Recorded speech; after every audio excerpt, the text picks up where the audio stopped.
आपको क्या कहना है? आप किस बात की दुहाई दे रहे हो? बहुत लंबा समय हो गया, चारों तरफ वर्षा का अभाव चल रहा है, पृथ्वी से अन्न उत्पन्न होना बंद हो गया है। किसानों के पास जो उनके भंडार थे वो सारे खाली हो गए हैं। चारों तरफ भूख से हाहाकार मचा हुआ है। यहाँ तक कि पशु पक्षी जीव जंतु सब भूख से व्याकुल है। इसलिए महाराज ये संपूर्ण प्रजामंडल आपके पास दुहाई लेकर आया है, आप भी कुछ उपाय करें। मेरी प्रजा इतनी पीड़ा में है और मुझे इस बात का पता ही नहीं है। हे मंत्रीवर, आप एक काम करिए, ये सारे अन्न भंडार प्रजा के लिए खोल दीजिए। प्रजा में कोई भी ऐसा घर नहीं होना चाहिए जिसमें अन्न न पहुंचे, पशुओं के लिए आहार न पहुंचे। प्रजा में सभी को राहत मिलनी चाहिए। हे प्रजाजनों, आपकी अस्थायी व्यवस्था मैंने करा दी है। आप इस अस्थायी व्यवस्था के लिए मैं गुरुदेव को बुलाकर इस अकाल के लिए स्थायी कुछ न कुछ उपाय जरूर करूंगा। बहुत अच्छा राजन, आपका विचार बहुत ही श्रेष्ठ है। हम धन्य हुए और पूरे प्रजामंडल के लिए आपने अन्न दिया, उसके लिए हम आपका अनुग्रह करते हैं। लेकिन सबसे बड़ी बात आपने कही कि मैं सदानंद ऋषि को बुलाकर इसका स्थायी उपाय कराऊंगा। हे राजन, आप स्थायी उपाय कराएं जिससे बरसात हो और चारों तरफ पशु पक्षियों जीव जंतुओं को भी भोजन का भाव न रहे। ठीक है, आप किसी प्रकार की चिंता ना करें। मैं अभी सुमंत को भेजकर गुरुदेव सदानंद जी को अपने दरबार में बुला लेता हूँ और उनसे इस अकाल को समाप्त करने के लिए कुछ न कुछ उपाय जरूर पूछता हूँ। गुरुदेव के आश्रम में पहुंचकर गुरुदेव जी को अपने साथ मेरे दरबार में ले आइए। ठीक है महाराज, मैं जाता हूँ और गुरुदेव को बुला कर लाता हूँ।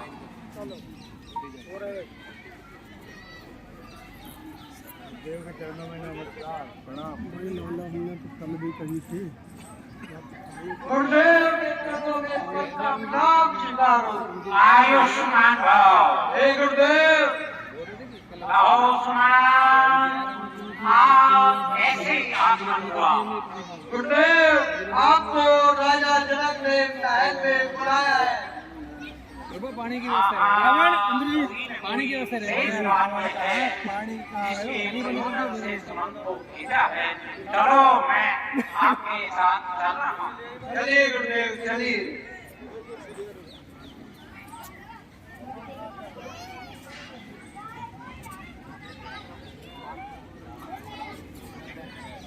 हे महाराज, गुरुदेव द्वार पर खड़े हुए हैं।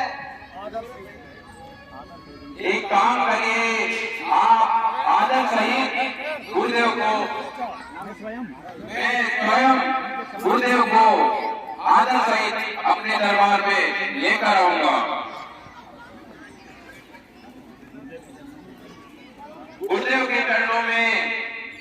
राजा जनक का प्रणाम स्वीकारो।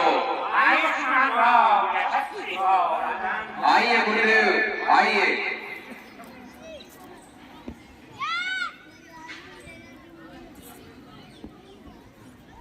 आसन ग्रहण कीजिए गुरुदेव।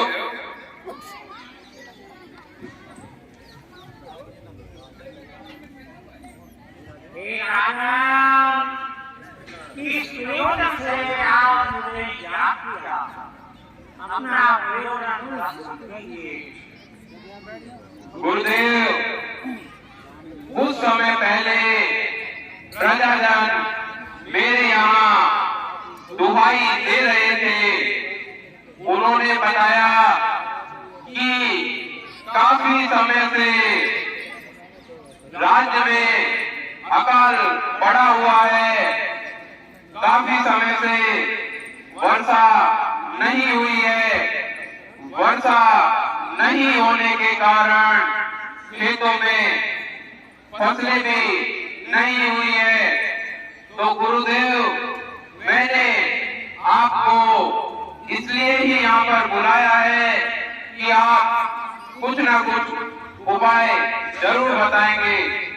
गुरुदेव, मैं स्वयं के जीवन को सुधारने के लिए ज्ञान में इतना व्यस्त था कि अपने राज्य के लिए, अपनी प्रजा की तरफ मैं ध्यान ही नहीं दे पाया।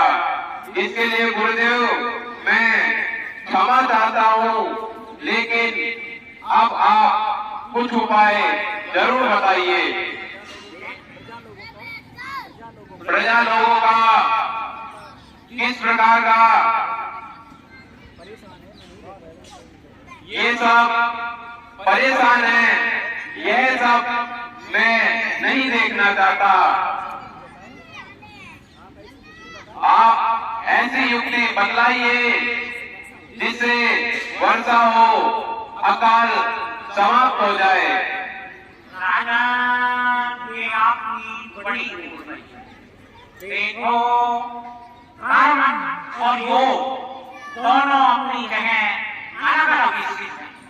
आपने कभी भी अपने कर्म की तरफ ध्यान नहीं दिया और योग साधना में लगे रहे, इसलिए ऐसी स्थिति उत्पन्न हुई है। अतः इस स्थिति से निपटने के लिए हमको एक यज्ञ का आयोजन करना होगा। अतः शीघ्र की शीघ्र आप अपने यहाँ के सुमंत को आदेश है कि तमाम यज्ञ की सामग्रियां तुरंत एकत्रित कर शीघ्र की शीघ्र यहाँ पेश की जाए। जो आज्ञा गुरुदेव। हे सुमंत, जैसा कि गुरुदेव ने बताया है, उनके अनुसार सभी प्रकार का सामग्री उपस्थित कर दी जाए। ठीक है महाराज। आप इसी तरह की चिंता न करें। अब आगे का रास्ता यज्ञ के द्वारा ही प्रशस्त होगा।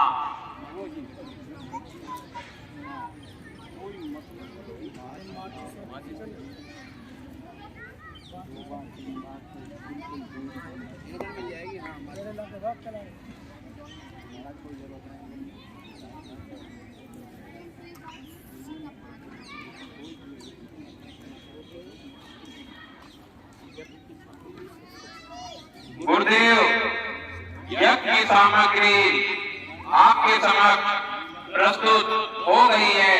अब आप यज्ञ प्रारंभ कीजिए। विधिवत सभी कार्य यज्ञ द्वारा अब अपने सफल होंगे। आप किसी तरह की भी दिल में शंका न करें।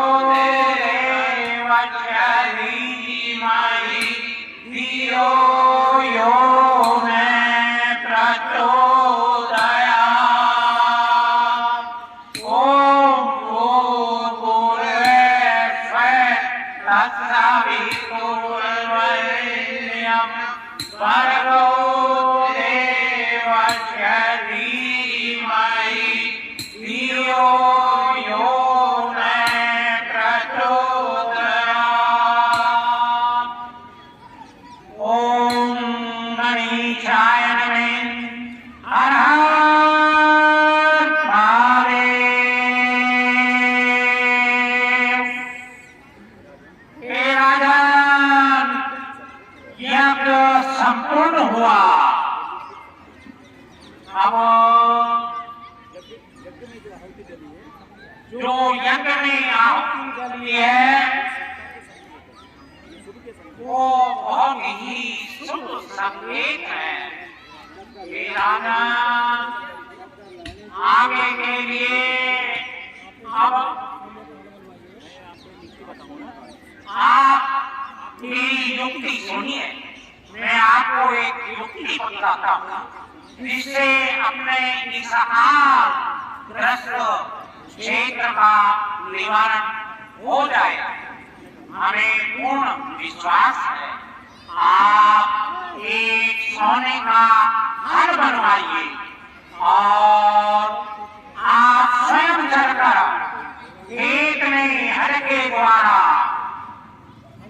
हल चलाकर आप रानी को साथ लेकर सुनहरा उसमें बीजारोपण करेगी और मैं मंत्रों के उच्चारण द्वारा उसमें अभिमंत्रित का सारे कष्टों का निवारण प्रभु हमको दिलाएंगे।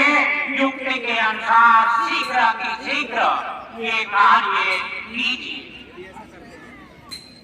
यदि ऐसा करते हैं तो मुझे पूर्ण विश्वास है कि जो अपने अकालग्रस्त जितना भी क्षेत्र है उसमें इंद्रदेव अति शीघ्र भारी वर्षा करेंगे। सारा माहौल बदल जाएगा। प्रकृति में नए नए फूल पुष्प खिलेंगे और जो आपको ये दिख रहा है ये अकालग्रस्त क्षेत्र है, इसका तुरंत ही निवारण हो जाएगा।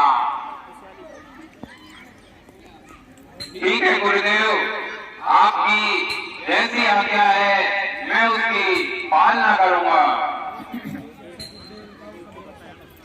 हे सुमंत जी, जैसा गुरुदेव ने बतलाया है वैसी व्यवस्था की जाए। ठीक है महाराज। महाराज, हमने ये पूर्व में सारी व्यवस्था कर रखी है। सोने का तैयार है, खेत भी तैयार है। बहुत ही अच्छी बात है। हे गुरुदेव, पूर्ण व्यवस्था हो चुकी है। अब हमें आगे का रास्ता बतलाइए कि हमें किस प्रकार हल चलाना है। राजा उठिए, आज मैं देख रहा हूँ कि ऐसा शुभ ब्रह्म मुहूर्त है जिसमें हमको इस कार्य के लिए अति शीघ्र चलना चाहिए। ठीक है गुरुदेव, चलिए। सैंडल निकाल यहीं से चलवा दें।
शीघ्र उठाइए। ठीक है गुरुदेव। रानी सुनैना, देखो आपको राजा के साथ साथ बीजारोपण करना है।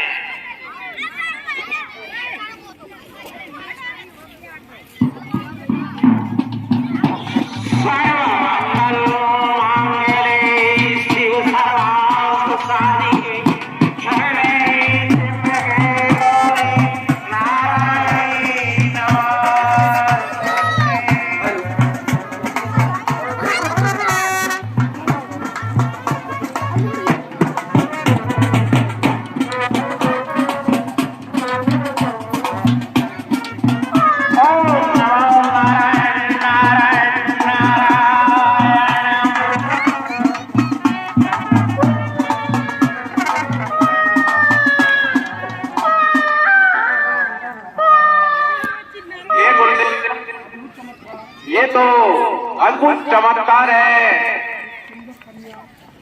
एक सुंदर कन्या मुझे इस पृथ्वी से प्राप्त हुई है। इसका जन्म फल की नोक से हुआ है। गुरुदेव मुझे बतलाइए। चलिए वहीं आपको इससे आगे का विस्तार है।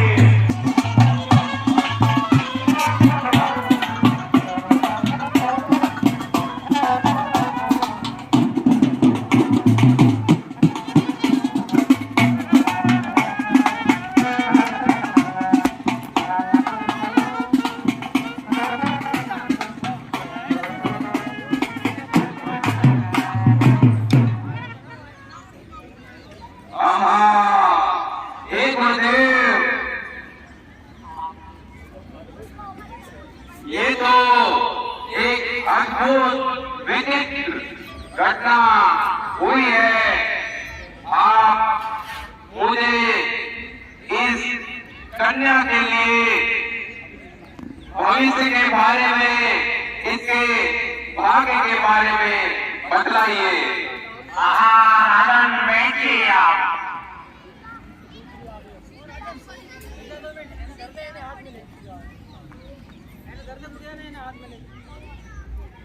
वहाँ से रोड बचा पिछला हुआ।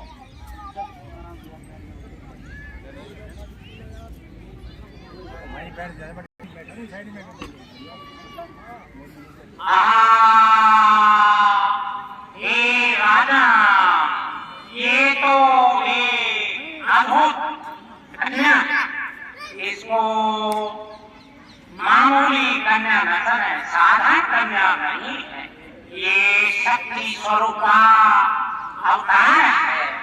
अतः राजन, ये कन्या बड़ी ही आगे आपको इसमें नाम आपका प्रसिद्ध कराए। हे राजन, इसका जन्म हल की नोक से हुआ है। इसे साल कहते हैं, ईद कहते हैं, इसलिए इनका नाम सीता होगा। नाम तो इनके अनेक हैं। ये जनक की पुत्री होने के कारण जानकी नाम से भी प्रसिद्ध होगी। वैसे भी ये कन्या भाग्यशाली होगी। ऋषियों मुनियों के लिए आगे सुखदायक होगी।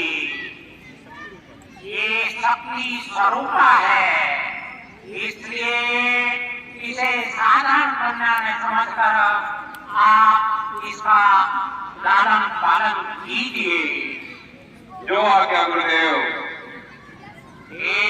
आदम, इसका आप हमेशा ध्यान करते हैं। इसी के द्वारा उस महान शक्ति के आपको दर्शन होंगे। आप भविष्य में इस कन्या को ये समझिए कि प्रसिद्धि के लिए राजा जनक का नाम संसार में लिया जाएगा। हे गुरुदेव, मैं तो धन्य हुआ गुरुदेव, मैं धन्य हुआ। इस प्रकार की शक्ति का अवतार हमारे घर में हुआ है। मैं भली भांति इसका लालन पालन करूंगा। ठीक है राजा, आपका ये महल हमेशा जगमगाएगा, प्रकाश से भरा रहेगा, सभी तरह की संपत्तियों से संपूर्ण होगा। किसी तरह का भी क्लेश और कष्ट आपके यहाँ नहीं आ सकेगा। ये मेरा आशीर्वाद है। ठीक है गुरुदेव।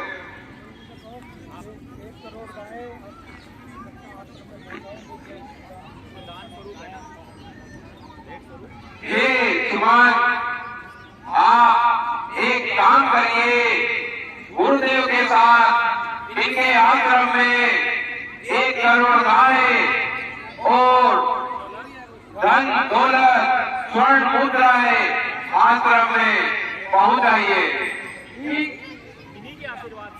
इन्हीं के आशीर्वाद से आज चारों तरफ बरसात हो चुकी है, खुशहाली आ चुकी है, खेतों में हरियाली की लहरें हैं।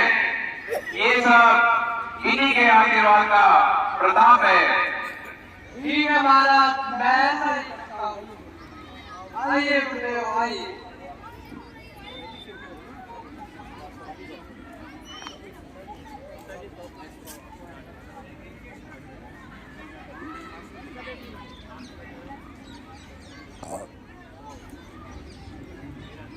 हे रानी, मैं काफी समय से राजकार्य में व्यस्त था, लेकिन बहुत ही समय से मेरा तीर्थ यात्रा पर जाने का विचार था, लेकिन अब मैं नहीं जा पाया।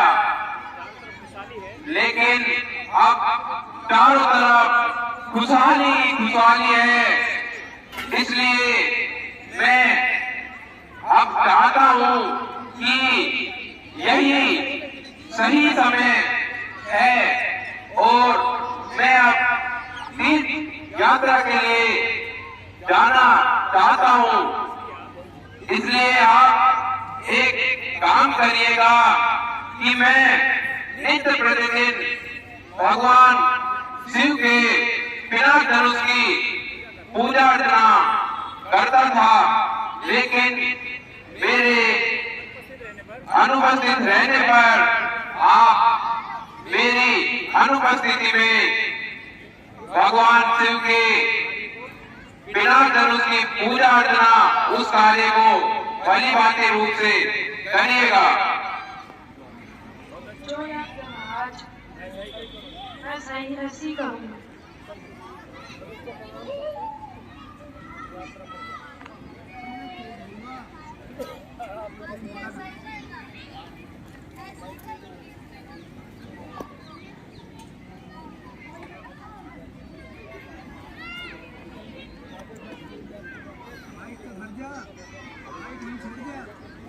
इस प्रकार राजा जनक प्रतिदिन शंकर भगवान की जो पिनाक उसकी पूजा अर्चना नित्य प्रति किया करते थे। उस कार्य को रानी सुनैना को सौंपकर भ्रमण के लिए चले जाते हैं। तत्पश्चात रानी सुनैना अपरिहार्य कारण से एक दिन मंदिर में नहीं जा सकती थी, इसलिए उस कार्य को सीता के द्वारा संपूर्ण कराना चाहती है और किस प्रकार से वो सीता से कहती है।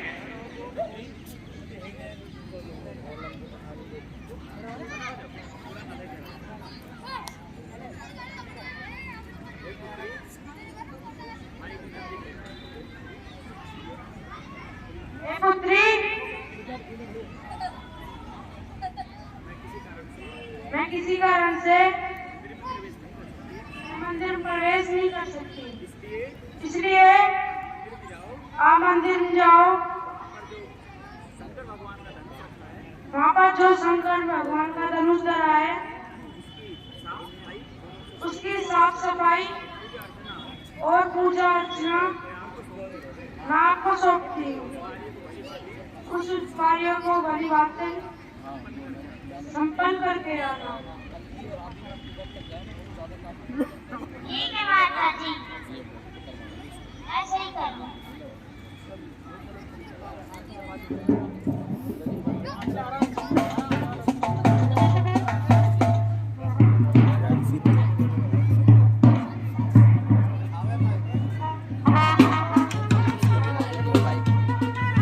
ये भी घूमती है।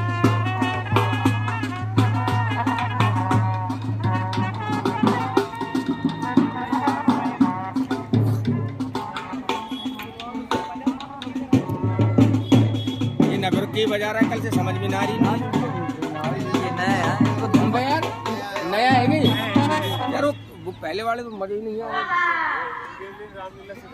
हम यार इस मंदिर की सफाई को कोई मजा नहीं है। ऐसा लगता है बहुत समय से पड़ी हुई है। धनुष के चारों तरफ धूल जमी हुई है। मैं उसको उठा करके पूरी साफ सफाई करती हूँ।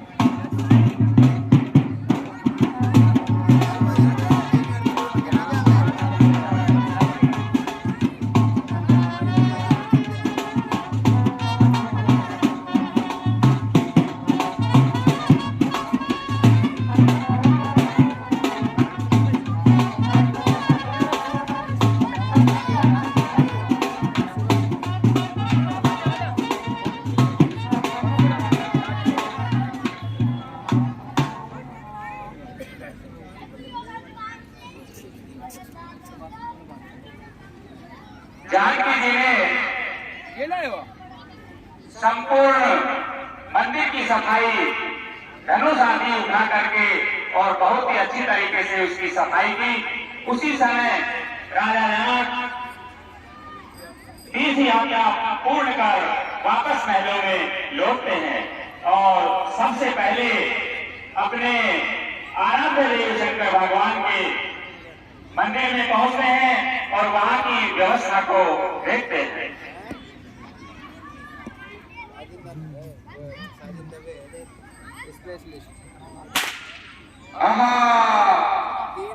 ये मैं क्या देख रहा हूँ कि भगवान शिव का पिनाक धनुष अपने यथास्थान से हिला हुआ है, जो आज तक इस संसार में किसी के द्वारा नहीं उठाया गया। आज वो अपने स्थान से इस प्रकार हटा हुआ लग रहा है। ये सब महलों में जाकर रानी जी से पूछना चाहिए कि ये सब किसने किया और कैसे हुआ।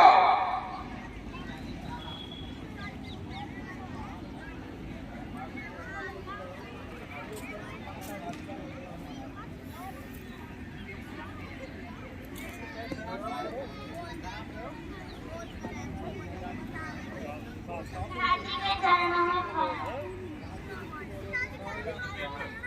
रामदेव के प्रणाम।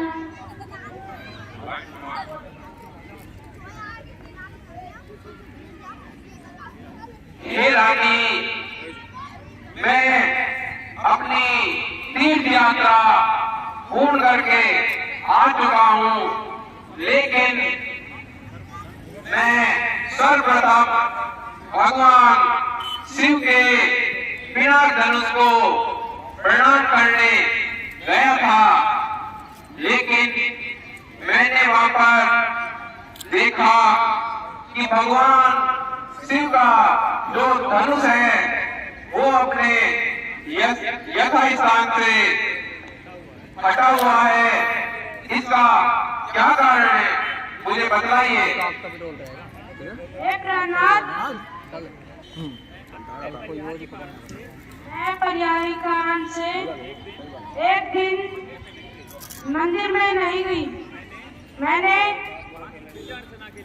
माँ की पूजा अर्चना के लिए पुत्री सीता को भेजा था। उसी ने कल की सफाई की है।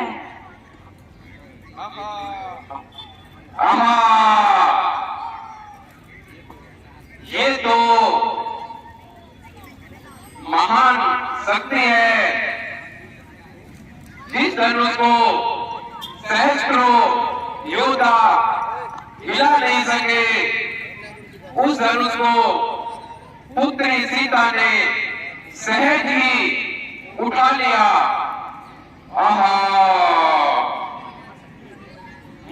मुझे याद आया कि गुरुदेव ने मुझे बतलाया था कि सीता का जन्म बहुत ही अलौकिक है। सीता महाशक्ति का रूप है, इसलिए इसके समान इसका वर होना चाहिए। मैं आज ये प्रतिज्ञा करता हूं कि जो भी पुरुष शंकर भगवान के इस विनाश धनुष को उठाकर चाप को चढ़ाएगा, उसी के साथ मैं अपनी पुत्री सीता का विवाह करूंगा।